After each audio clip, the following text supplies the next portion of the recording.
Hi అండి, నమస్తే. నేను వేద.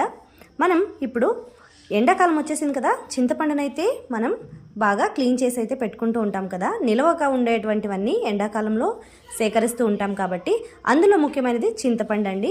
చింతపండు మన ఇంటికి చాలా అవసరం కదా, అన్ని సాంబార్లోకి పప్పులకి చాలా యూజ్ చేసుకుంటాం కాబట్టి చింతపండుని మీరు అలా ఉంచకుండా క్లీన్ చేసి ఈ విధంగా ఉంచుకున్నారు అంటే చింతపండుని మీరు సంవత్సరం పొడుగు అసలు ఎలాంటి పురుగులు కానీ అసలు చెడిపోకుండా ఉండాలి, అలాగే చింతపండు నల్లబడకుండా ఉండాలి అంటే నేను చెప్పిన కొన్ని టిప్స్ని అయితే ఫాలో చేయండి. మీరు ఈ ఫుల్గా వీడియో కావాలనుకుంటే నేను మన ఛానల్లో పోస్ట్ చేస్తానండి. ఫుల్ వీడియోని అయితే మీరు చూడొచ్చు.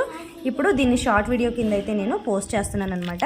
సో ఫుల్ వీడియోని ఇవాళ మధ్యాహ్నం 1:30కి నేను పోస్ట్ చేస్తానండి. ఫుల్ వీడియోని లాస్ట్ దాకా చూడండి. మరి చింతపండు నల్లబడకుండా ఉండాలి, పురుగు పట్టకుండా ఉండాలి అంటే ఏ విధంగా స్టోర్ చేసుకోవాలి, ఎలా పెట్టుకోవాలి అనే దాని గురించి అయితే వీడియోని అప్లోడ్ చేస్తాను.